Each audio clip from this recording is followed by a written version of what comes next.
Buenas noches, un nuevo martes para construir la cultura del cambio, el necesario cambio que tenemos que hacer en Argentina dado que hay un nuevo contexto y lo tenemos que aprovechar. ¿Cómo va, Carmen? Muy bien, muy ¿Todo bien? bien? Bueno, para comenzar, queríamos de alguna manera cortar con nuestras típicas columnas y hacer como una especie de pequeño homenaje. Y ya van a ver que tiene un doble objetivo. El homenaje es a este puñado de personas, lamentablemente, que se dedica a hacer algo por el bien común, digamos. Voy a apagar el celular, eso sería una buena acción. Hacer algo por el bien común. Y que vuelvo a decirles, son contadas, son excepciones. Generalmente todos hacemos las cosas bien, somos buenas personas, vamos del trabajo a la casa, seremos buenos padres, pero hay un grupo de personas que son los que se dedican a la cooperativa en el colegio y que se juntan a las 7 de la tarde y que después consiguen fondos, van y hablan con el contador, que son de la comisión de fútbol cuando hay que armar la LIFUS y hay que juntar las cuotas y contratar los referí, y los chorizos del sábado a la mañana y que además se ponen en el asador, y son los que están en las parroquias y que juntan frazadas y hacen de voluntariado, y son los que están en las ONG y también en las cámaras empresariales, en las sociedades rurales, en las instituciones, en los CREAS. Hay cierta gente que le está poniendo el sabor a la vida común. Y que se ponen unas pilas impresionantes y que la verdad que no lo hacen por nada más porque, bueno, en algún caso en la política, la persona trabaja en política pero finalmente tiene el premio, es gobernador, es diputado, es intendente. En cambio, estas personas trabajan realmente por el bien común y en general, y aquí viene la segunda parte, no los reconocemos mucho. Es más, en muchas instancias están sometidos a lo que vulgarmente se llama el puterío, digamos. O sea, no, porque este se cree no sé qué, y además seguro que se quedó con alguna guita, y por qué lo hace, y en realidad está acomodado, y quién se cree. Realmente, no solamente que los insultan en el frente interno, su mujer dice, ¿por qué llegas tarde? Siempre con vos, con esa institución, y no venís a ayudarme con los hijos y demás. No solamente lo insultan en el frente interno, sino que generalmente donde participan, en lugar de tener loas y alabanzas y homenajes como estamos haciendo aquí, generalmente ¡pac!, le pegan, digamos. Hay críticas, hay internas. Yo lo que digo es, si realmente, como decimos desde Civilitas, queremos que la sociedad civil de abajo hacia arriba emerja y la cultura del cambio no sea una decisión de Macri o de Schiaretti o de Mestre, sino que sea de abajo hacia arriba, son estas personas las que finalmente nos van a llevar en este ímpetu. Hay que apoyarlas, hay que felicitarlas, hay que darle unos mangos, hay que poner una guita en las instituciones. Sin plata las instituciones no funcionan. Y hay que decirle, macho, ya sé que vos hacés lo del choripán, la cosa, pero de esto me encargo yo. Y capaz darle 1 hora por semana, 1 hora cada 15 días, 1 hora por mes. Yo me ayudo, yo me encargo de esto, de mandar los mails, yo me encargo de cargarle la nafta a las camionetas para que lleguemos de tal lugar a tal lugar. Si no aportamos nuestro granito de arena, esta gente se nos va a cansar y finalmente la sociedad civil no va a tener a estos pequeños pero muy grandes héroes. Todo esto es claramente parte de la cultura del cambio. Todos diferentes, remando al mismo compás. Necesitamos empresarios buenos. ACDE ha hecho un trabajo silencioso dentro de todo, pero constante, para demostrarnos que los empresarios buenos son imprescindibles en la sociedad. Ahora les traemos un videíto de,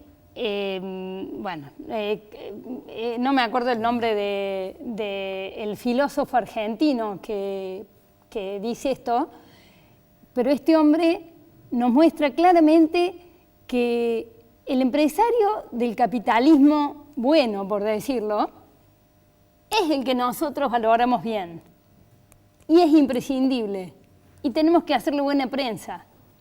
El otro, el corrupto, el que se aviva del Estado, eso en realidad no es parte del capitalismo, ni siquiera es un empresario que compita, es un empresario que se queda con los beneficios de todos al calor del Estado. Los invito a ver este primer video. Es un corrupto y es utilizar la violencia indirectamente, influenciando al poder coercitivo del Estado para lograr una ventaja personal. Entonces ellos, los mercantilistas, verifican esa frase nefasta de los marxistas, que es toda gran fortuna fue hecha sobre un gran crimen. Y la verdad es que en muchos casos es cierto. Pero eso no es un problema del capitalismo, eso es un problema de la corrupción de los empresarios que no son verdaderamente capitalistas, porque el principio del capitalismo, entendido como el liberalismo clásico, es el respeto por la libertad y la propiedad de todos los seres humanos.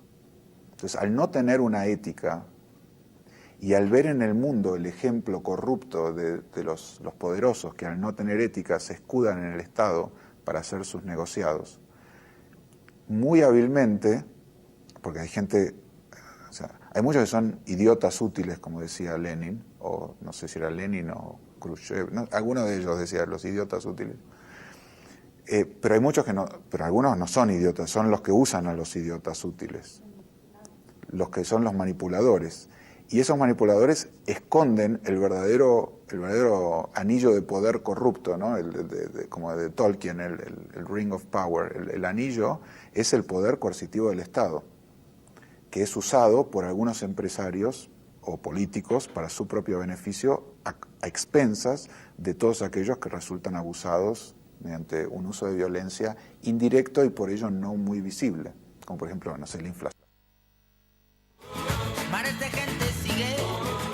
Parte de la cultura del cambio y donde estamos apostando todas las fichas es en la reacción, en el resurgimiento del campo después de tantos años de lucha, de barricadas para conseguir sus reclamos. El país entero está mirando al campo. A su vez también hay ciertos desafíos a nivel de medio ambiente y demás, y ciertos cuestionamientos, y por eso hemos invitado a dos amigos de la Sociedad Rural de Jesús María, el nuevo presidente y también un asesor muy cercano, digamos, como son ustedes dos. Felicitaciones por la nueva gestión, Bueno, Luis. muchísimas gracias y gracias por la invitación. Has asumido el viernes, así que estás flamante, ¿no? El 0 viernes 22, sí. Perfecto. Hace bueno. poquito. Bueno, la primera pregunta, Luis, el campo estaba como gato enjaulado, digamos, porque estaba con las retenciones, estaba con una serie de reclamos. El nuevo gobierno le ha dado, digamos, ha concedido parte de estos reclamos. Y la pregunta es, ¿y ahora qué? Digamos, ¿cómo viene el campo en el día después, digamos, de estas medidas? Sí, a mí me parece que no solamente el gobierno ha conseguido que parte de esos reclamos se consideren, sino que al revés, yo creo que el campo ha brindado al gobierno, a este nuevo gobierno, nuevas herramientas a la hora de hacer política. Recién Carmen vos hablaba de los empresarios malos o buenos. Bueno, en este sentido nosotros queremos un gobierno que sea bueno y que trate de transmitir hacia abajo nuevas formas de hacer política. Y creo que desde el campo estamos logrando eso. Allí hay una cosa muy interesante que Luis está llevando adelante, que es un poco una representación de... Allí hay un sector desde Jesús María para arriba, que es el norte de Córdoba, el norte de Argentina, digamos, muy postergado, muy que uno lo mira y a primera vista no le genera muchas expectativas, sino que más bien le genera, en algunos casos, hasta lástima. Cuando uno va de Anfuna, uno dice, bueno, ¿qué está pasando acá que no tiene el mismo auge tal vez que la pampa húmeda? Desde ese interior profundo, de ese norte de Córdoba, ¿cuál es el mensaje? Si vos ahora lo tuvieras al frente a un Macri o a un Schiaretti, ¿cuál es el primer mensaje, digamos? Bueno, yo creo que es un norte olvidado, un norte que lamentablemente se va despoblando y para que no suceda eso hay que brindar la infraestructura. Tiene un potencial grandísimo, es muy heterogéneo. Tenemos zonas ganaderas por excelencia y tenemos zonas agrícolas por excelencia, pero necesitamos darle mayor infraestructura para que la gente que trabaje ahí le dé mayor valor agregado, genere trabajo y le dé las mismas oportunidades que nos da a los que vivimos en la ciudad. Así que el mensaje es que sea considerado como ha sido considerado Santiago del Estero, Tucumán y el resto del norte. Hoy le llaman Plan Belgrano, mañana le llamarán de otra forma, pero es evidente que está postergado. ¿Hay posibilidades de que el Plan Belgrano baje hasta cerquita nuestro, digamos? Yo creo que sí, estamos, o sea, como condiciones a la hora de comparar en condiciones económicas, de infraestructura, como está el resto del norte de las provincias, el norte de Córdoba está igual, está en las mismas condiciones. Así que debería. Nosotros hicimos el reclamo, ya le hicimos llegar al presidente Macri y lo ha tomado en cuenta y creo que sí. Desde nuestra institución lo que estamos brindando información para que lo puedan evaluar y para que vean realmente cuáles son las condiciones de este norte. Pablo, una cuestión que le hemos tratado muchísimas veces aquí en el programa es esta pica entre campo y ciudad, esta pica entre producción y medio ambiente. En este marco de valores para una cultura del cambio, ¿cuál es tu primera reflexión? Yo te escuché el otro día en un lugar y me pareció que caminabas en una senda muy buena, muy sensata, digamos. Bueno, es bastante complejo el tema, porque la misión social del productor agropecuario es la producción de alimentos, ni más ni menos. Nuestra función social es la de producir alimentos para las sociedades. Y eso se hace en un ambiente que necesariamente es modificado. Desde que el hombre decidió dejar de ser nómade y vivir de la casa y se puso en un lugar, modificó inexorablemente su ambiente. Y el mundo tiene un dinamismo hoy que espanta. Si ustedes piensan que China en los últimos 20 años perdió 8 millones de hectáreas solamente en urbanización, campos que se convirtieron en ciudades, 8 millones en 20 años. Sí. Es la producción agrícola argentina, la tercera parte de la producción agrícola argentina. Fíjense el fenómeno de modificación que tenemos. Si pensamos lo que vamos a hacer en el año 2050 y la escasez del recurso, porque la tierra es limitada. Entonces, ahí estamos chocando, digamos, en la modificación ambiental y la sustentabilidad ambiental. Hay un acto contaminante de que es por sí la vida del hombre. Una persona en la ciudad contamina. Siempre. De hecho, el 70% de los gases que tienen el efecto invernadero hoy son producto de la combustión de petróleo. Y son las motos, son los autos, son tu mascota, Carmen, todo contamina. Allí, sí, Y de algún modo, digamos, nosotros lo que queremos buscar son situaciones de equilibrio, de poder producir conservando y conservar produciendo. En ese marco general te llevo una pregunta más específica, justamente en el marco del norte, que hemos hablado de esto de Habla el Norte a través de ustedes.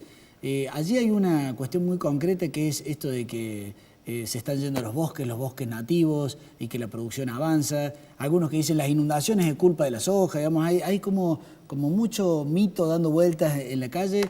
Con respecto a esto me gustaría si nos podés ayudar a echar luz sobre ese tema, digamos. Nosotros tenemos una visión, lamentablemente todo el tratamiento del ordenamiento territorial de bosques en Córdoba se plagó de ideología y dejamos de debatir ciencia para debatir ideología. Y eso nos quitó la posibilidad del intercambio que enriquece. Claro. Y en esto, por supuesto, están los grupos ambientalistas y los grupos de producción. Ambos tenemos nuestra dosis de responsabilidad de no haber logrado puntos de equilibrio, porque el mundo empieza a encontrar equilibrios entre producción y conservación. Claramente. Debe existir ese lugar. El norte de Córdoba tiene el 80% de las vegetaciones nativas que quedan en la provincia. Y ahí está el eje de discusión. ¿Por qué las tiene? Porque somos los últimos. Claro. Todo era un bosque y se fue modificando. Esto fue la última porción. Desde nuestra visión es que el norte no tiene el bosque que el urbano cree. Sí. El urbano cree que el bosque es Heidi levantando fresas Sí. en una masa boscosa en estado de clímax. Y no es eso.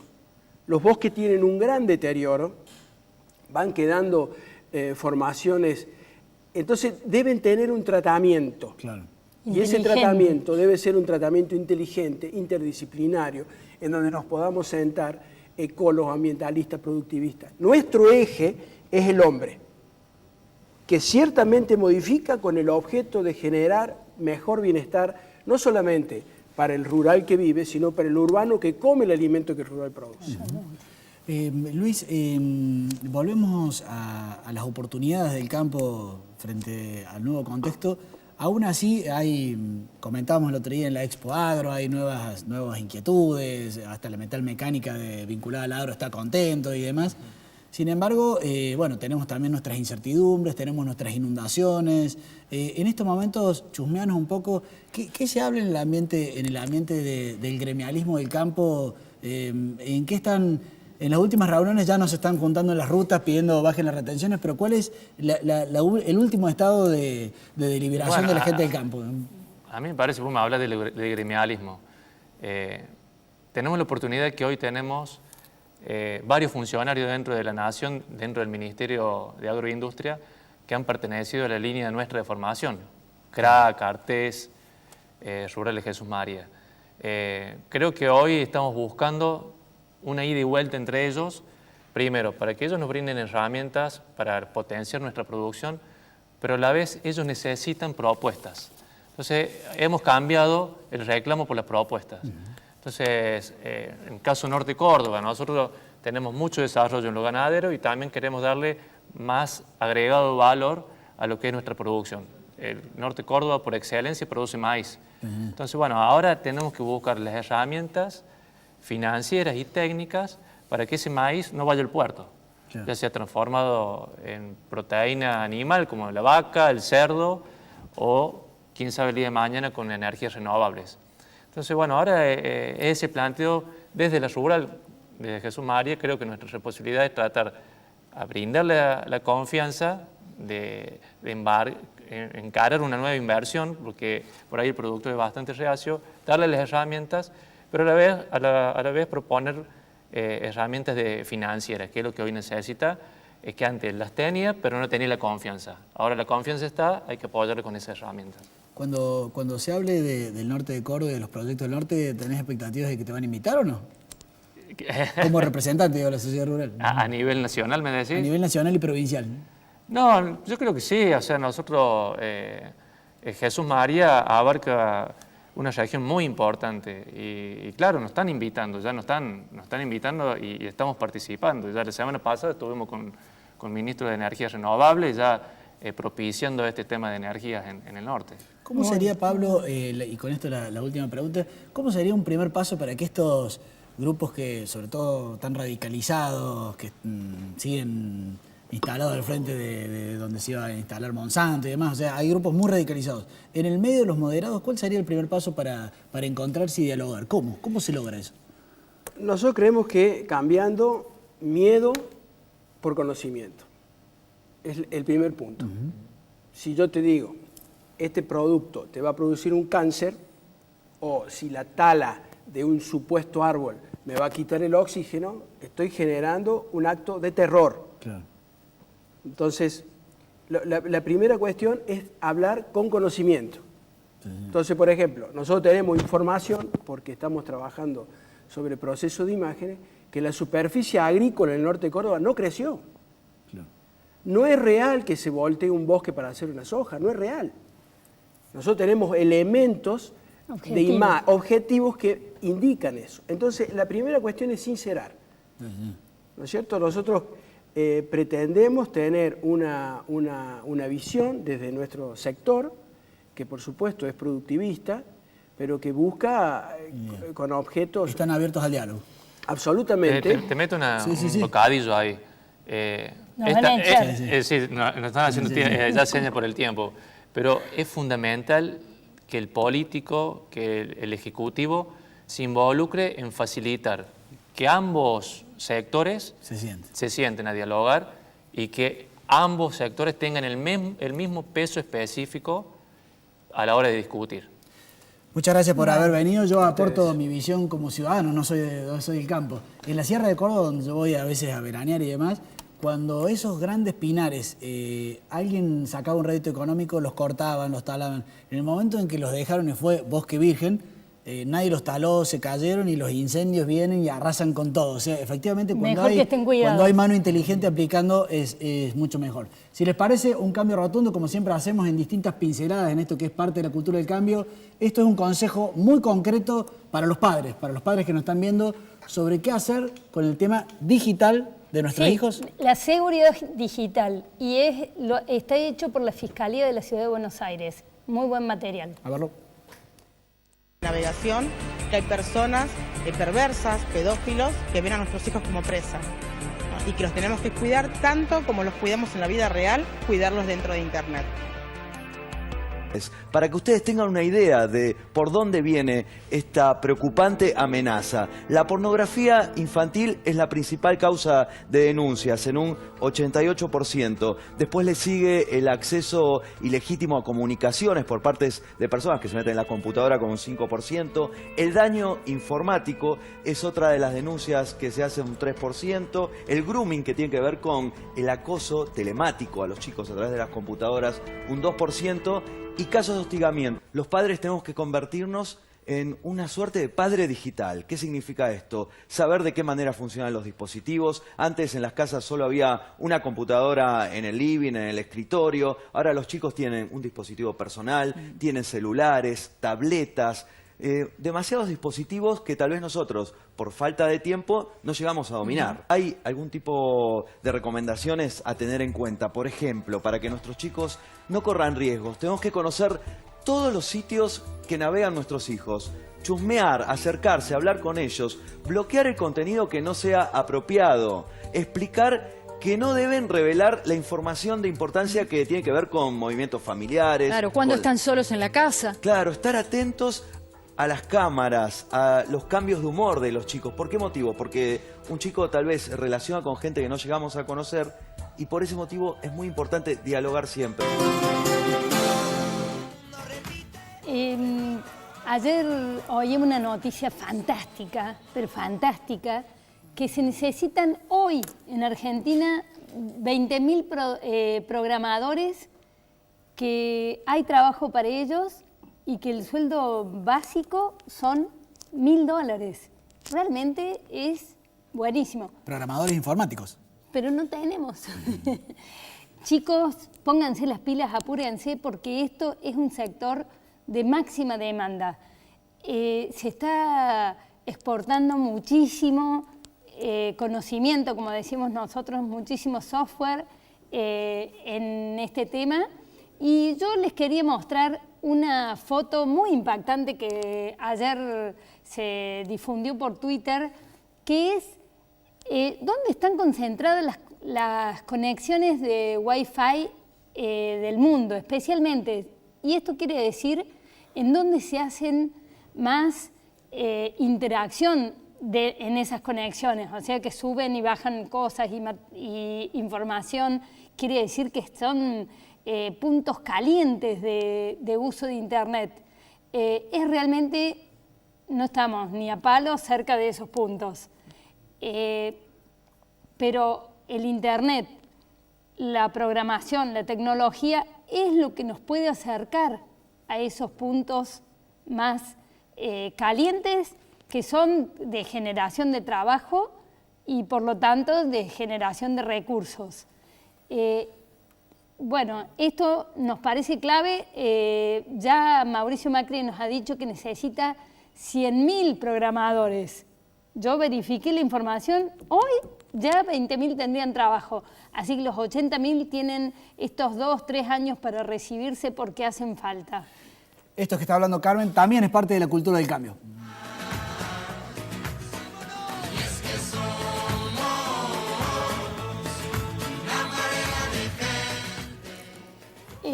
Seba, hay un temita que siempre nosotros estamos tratando de encontrarle la solución a esas funciones básicas del Estado, como son la educación, la seguridad, la salud. Y nos ha quedado una pequeña preocupación porque hemos visto un video de Schiaretti que de alguna manera nos está diciendo que en una de esas no se quiere ocupar de la salud pública con toda la fuerza. Estructural. Estructural, difícil. Y que quiere hacer un puentecito a lo, yo digo, a lo ONG, con una solución por el costado. Los invito a verlo.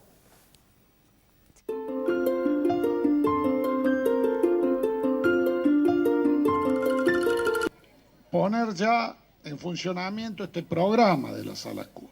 Yo siempre digo que nosotros, para tener futuro, tenemos que cuidar a nuestras mujeres por un lado y cuidar a nuestros hijos. Y yo creo que a los chicos hay que cuidarlos desde que están en el vientre de la madre. O sea, hay que atender la enorme cantidad de madres que no tienen obra social.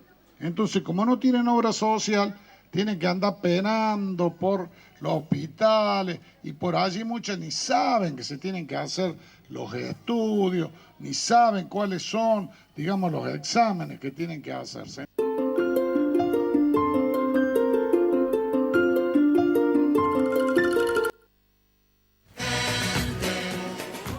Señor gobernador, si las madres tienen que andar penando por los hospitales públicos, es su responsabilidad, digamos. Por algo lo hemos elegido gobernador. Concretamente lo que Carmen está diciendo es, señores políticos, háganse cargo de la parte dura, de que el transporte ande, de que no haya baches, de que la luz esté prendida, a nivel provincial de que haya salud, de que la escuela no se le caigan los techos y demás, porque siempre es mucho más marketinero alguna cosita de detalle, esto de las salas comunes y demás, pero ¿quién se hace cargo del todo? Y con esto cierro lo que abrimos al comienzo del programa. Cuando esta sociedad civil, ese voluntario que, como dijimos al principio del programa, se pone las pilas y trabaja un poco más que ustedes y que nosotros que nos quedamos en nuestras casas, que ese sábado a la mañana está dirigiendo voluntariamente el grupo de padres por el fútbol y la cooperativa y la ONG y la parroquia y que va 5 minutos antes de mí y prende las luces, esas personas magníficas. Yo lo que les quiero decir a esas personas, además de hacerle el homenaje que le hicimos al comienzo del programa, es créanselas y no se dejen llevar puestos por el Estado. Porque el Estado ha caído en una tentación muy buena, que es nos invita a todos a unas ciertas mesas fantásticas, queremos ayudarlos, participar, pero a veces terminamos haciendo nosotros la tarea que tiene que hacer el funcionario público, para eso le pagamos. Para eso hay 120.000 empleados públicos en la provincia de Córdoba y más de 13.000 empleados municipales. Entonces nosotros con toda la fuerza vamos, le contamos todo lo que quieran, tenemos la experiencia porque estamos en el terreno.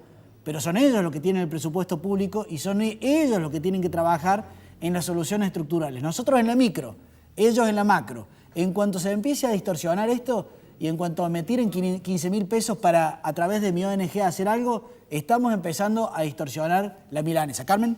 Una cosa muy concreta, en un colegio técnico ahí en el Parque Sarmiento, que se llama Presidente Roca, en la puerta están vendiendo droga. La policía judicial está a 100 metros. Es un señor, es un morocho, está bien identificable. Por favor, hagan algo. Muy bien, nos volvemos a encontrar el martes que viene. Este tema que tratamos hoy sobre el campo, su desarrollo económico, la sustentabilidad, el desarrollo medioambiental, les vamos a dar mucha bolilla. Yo les doy una buena noticia en ese sentido. En varios países del mundo ya encontraron la senda del medio entre producción y medio ambiente. No hace falta ser radical de una punta o de la otra, así que me quedo con las palabras de Pablo Lozano. ¿En qué momento vamos a sentar a los de un lado y los otros y lo vamos a hacer dialogar? Esto tiene que ser inminente porque se nos va la vida.